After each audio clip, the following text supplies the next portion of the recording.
I was meant to film my what I'm packing video here in Ireland, but these fucking wanks only landed back too late, and it's gone a little too dark now to film it in my room. Alright, Brennan. Brennan was doing a bit of cardio. So what I'm going to do is I'm going to get to Alicante, and then I'm going to show you what I packed then, because that would make the most sense for now. So off to Alicante in the morning. And we're going on a bus because there's about 15 mental Welshes going on this holiday. Not the first time Shane McGlynn brought me on a trip by.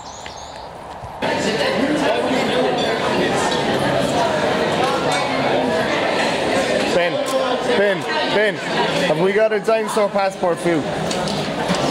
Have we?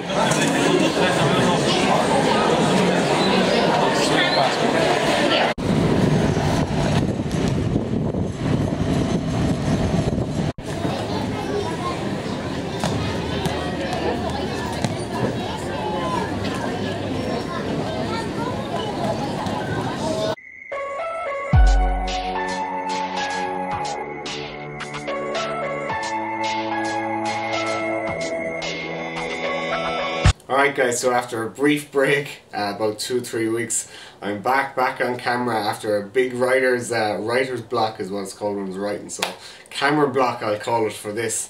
Found it hard to get in front of the camera the last 2 weeks. I think a big part of it was I got a bad virus when I came back from holidays. Was very sick, then got sunburnt the first day I went out in the sun after getting sick, so I had a big red face, still a little red, so it didn't get burnt in Ibiza or Calpe, but spend a week inside in Ireland and go straight out into the sun for a match and got scalded. So I think they were the two things that contributed most to my block in front of the camera. But today's vlog is all about my trip to Calpe. I had an amazing time. Such a cliche to say, but probably some of the best days of my life so far. Easily the most enjoyable. Just was so happy out there. So the first thing is why or where we went.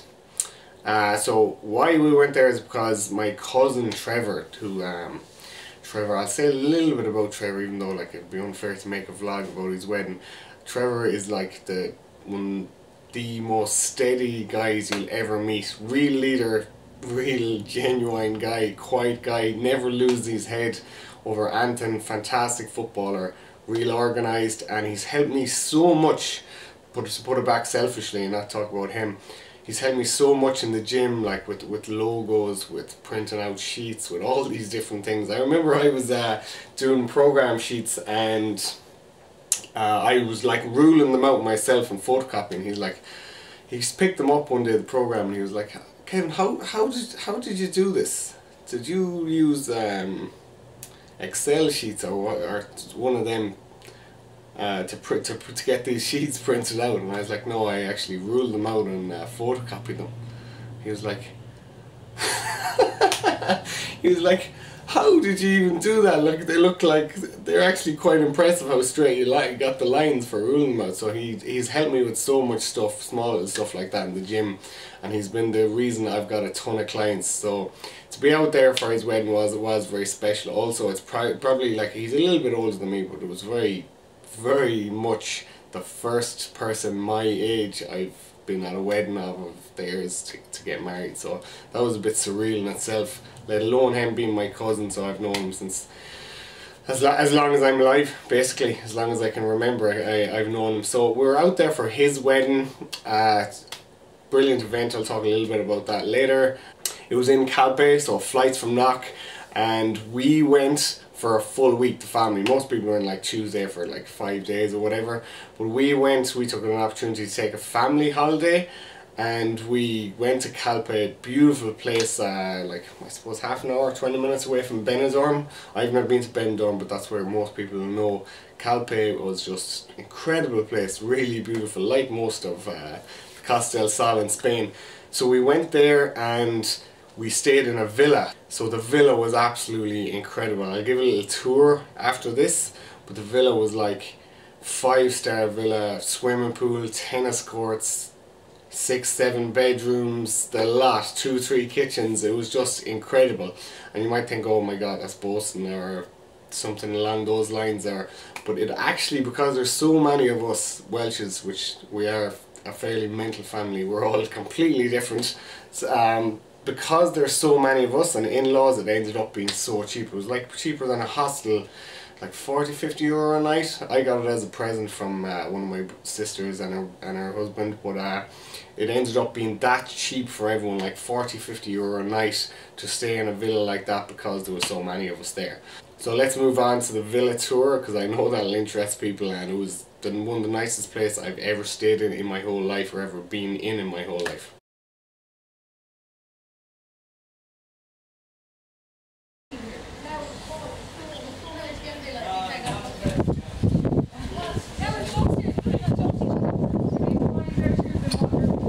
Buy a cooler or something maybe. I want to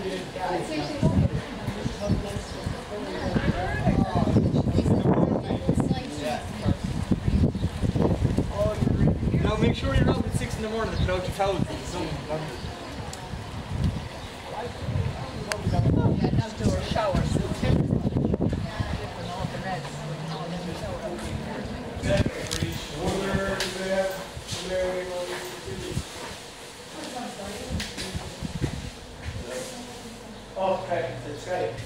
Lovely breeze pub. Yeah. For herself. Thanks, no, that's not working. Juan there might sort it out.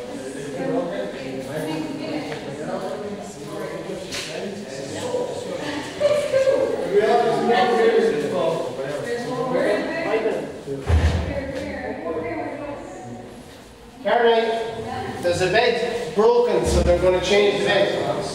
Okay. Yes, we need every bit.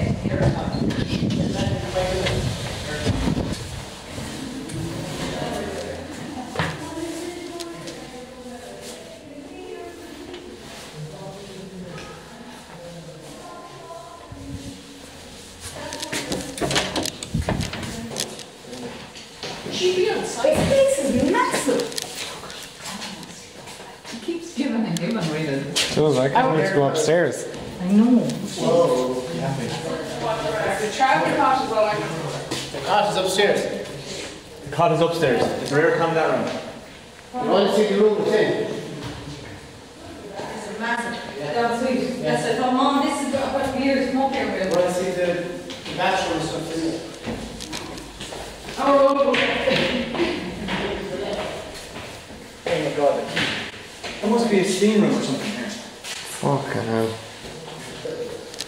Is this an ensuite or is it? Oh, this is... That's the baby's bed. Oh yeah, well, sure, we want mom and dad, mom and dad. Yeah. As long as I have aircon in the room, I don't fuck the baby. Aircon in each room. Wow, this This is your... You can't this room, Dad. Your brother.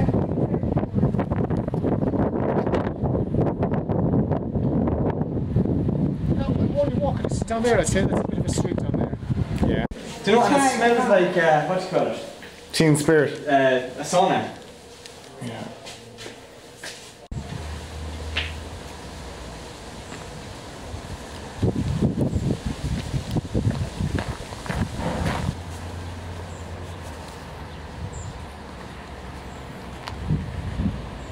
So because around here the breaks I get are so few, or the times I get to go abroad are so few, I'm always very conscious of making the most of any breaks I get. Not because I'm the busiest man in Ireland, because I never ever pretend to be that, but because I do have very little spare time, and everything I do is kind of on a timer. I have to train at this time, I have to go to work at this time, morning or evening, I have to train football teams at X time. My weekends I don't really take time off because I enjoy what I do, so everything I do around here is on a timer. Whether in Spain I just used, or I wanted to make sure I was making the most of every minute of it, even the minutes where you're just absolutely doing nothing. So how did I do that? I did that by meditating. I meditated about 3 or 4 days out of the 7. So that does bring you more aware of what you're doing, enjoying what's going on, enjoying the people around you and the company you're having and the place you are. Definitely meditation helps with that. By reading, I find my mind is so much clearer and things far clearer. When you're when you're reading, anyone who picks up a book for half an hour is always going to be in a good mood or feel good about themselves afterwards, in my personal experience anyway.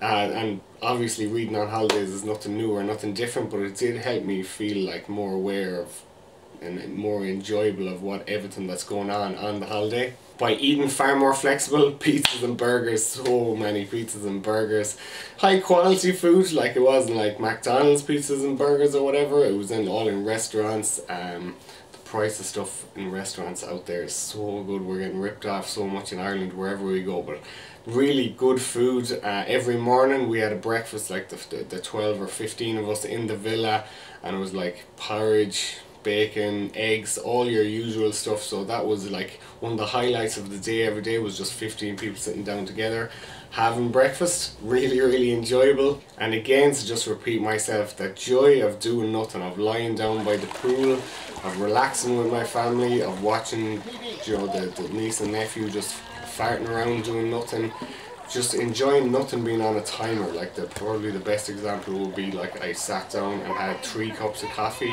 at one stage. So like if you sit down and have 3 cups of coffee, it's like an hour and a half, 2 hours to be able to do that and not be worried about being somewhere by 6 o'clock or 7 o'clock or whatever o'clock. It's just bliss. And another day, me and Giz, and all the men went for breakfast while the women were getting ready for the wedding. We sat down, had at least 6 cups of coffee. It was just bliss. So obviously it's not something you'd want to do every day at home, but the fact that you could do something different just to make the most of the holiday and just to laze around, do nothing, really made me feel more present in the moment and enjoy what's going on. Not necessarily agree with everyone or everything, or agree with, like, love every single part of the place we were, but definitely appreciate it and absorb it and make the most of the holiday. Alright, so this is a fitness channel, I think this is meant to be a fitness YouTube channel. But so I better talk a bit about working out. I absolutely love working out. When I'm on holidays, if anything, I enjoy working out even more because it gives structure to the day. As I said before, it helps me think far more clearly. Working out is a form of meditation. Any form of exercise where you're just completely present in the moment, like lifting weights or running or whatever it might be for you, is a form of meditation. I really enjoy working out in the heat where you're covered in sweat after one set or two. I've done that in UP Marbella a few times, in Malaga before when I was at a course.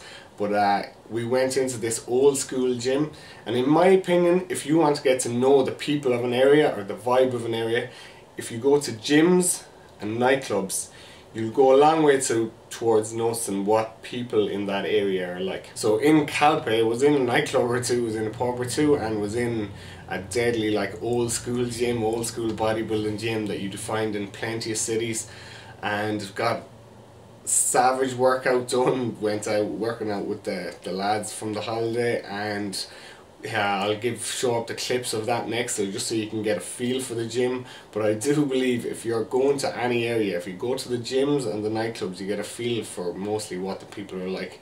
Now in Dublin, I don't think you get much of a feel for Dublin people by going to fucking Coppers or whatever. But as a general rule, the local nightclubs where the local people go and the local gyms where the local people go, you do get a feel for the area, in my opinion, by doing those two things.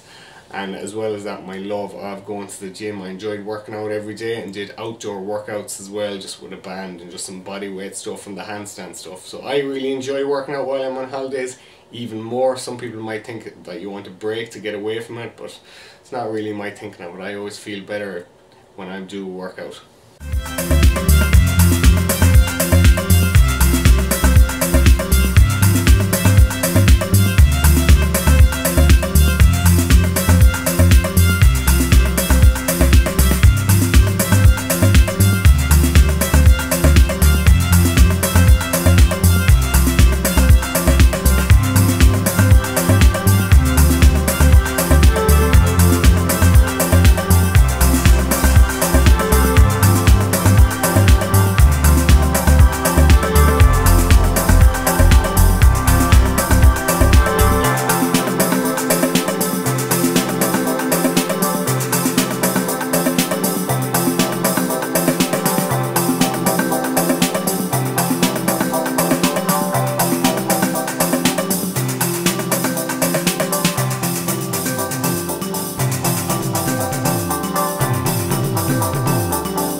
obviously after the wedding I was conscious not to intrude on someone else's wedding day. There's plenty of photos, I took loads and loads of photos, I'll throw some of them up here now. But definitely didn't want to do too much video or be too intrusive on anyone's day, so I wasn't going to be vlogging that.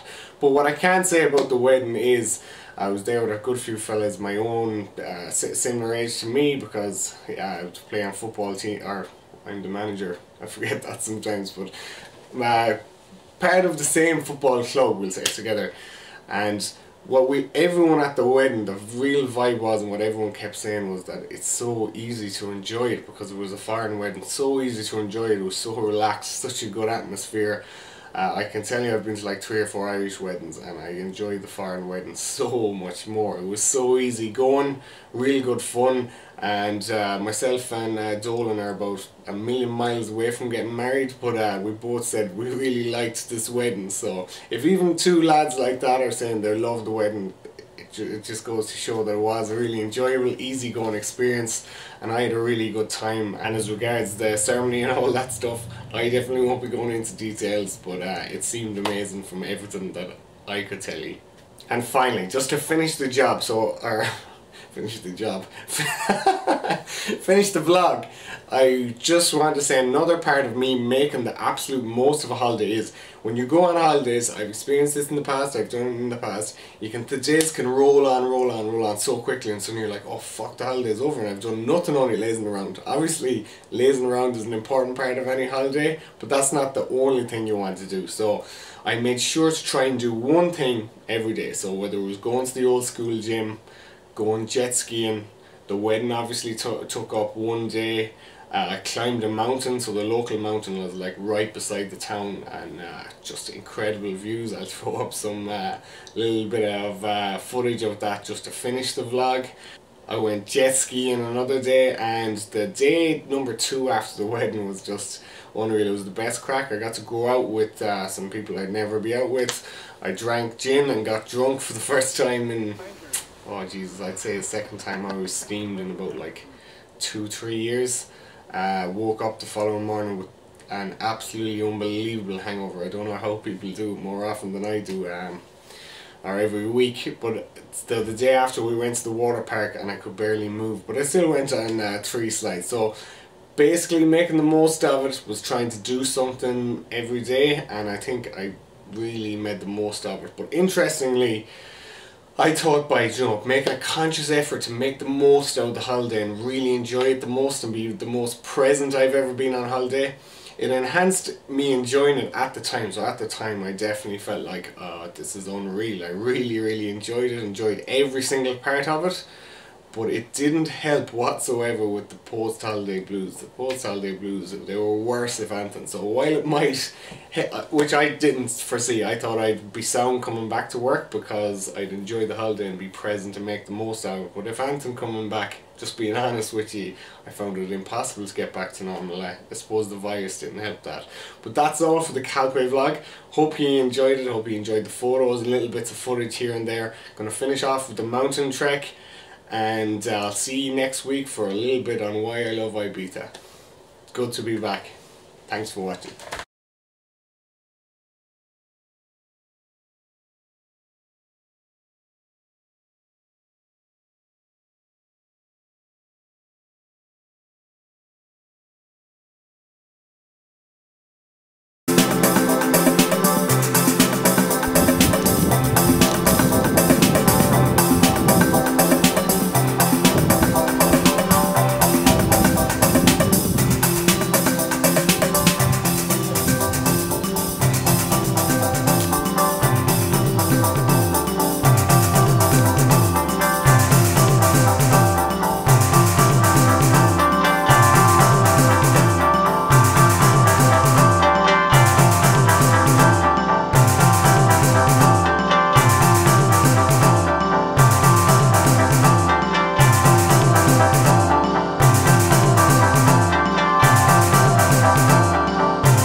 staying here.